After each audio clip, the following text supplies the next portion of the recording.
नाज़रीन, रानीपुर में शहीद सहाफ़ी जान मोहम्मद महर के कातिलनि की गिरफ़्तारी लाइ सहाफ़ियुनि पारां धरणो हणी कातिलनि की गिरफ़्तारी जो मुतालबो कयो वियो। वधीक तफ़सील हिन रिपोर्ट में। नाज़रीन, 4 महीना गुज़रण बावजूद शहीद सहाफ़ी जान मोहम्मद महर जा कातिल गिरफ़्तार न थी सघिया आहिनि। कातिलनि जी गिरफ़्तारी लाइ यूनियन ऑफ जर्नलिस्ट जे सॾ ते नेशनल प्रेस क्लब खां एहतिजाजी रैली करी क़ौमी शाहराह ते धरणो हयो वियो, जिते अॻवान धरती टी सां ॻाल्हाईंदे चयो त शहीद जान मोहम्मद महर जा अगर कातिल गिरफ़्तार न थी सघिया त पाकिस्तान में को भी सहाफ़ी, सोशल वर्कर या सियासी समाजी माण्हू महफ़ूज़ न हूंदो।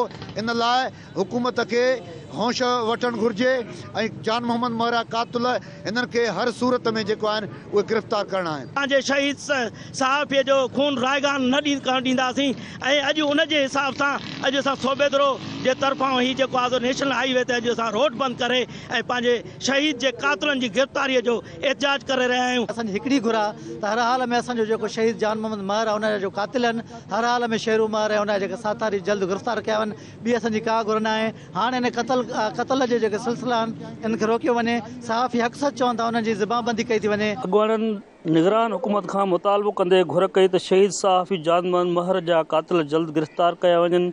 ॿी सूरत में एहतिजाज जो दायरो वसी कयो वेंदो। कैमरा टीम सां गॾु गुलशन चांडियो, धरती टी न्यूज़, रानीपुर।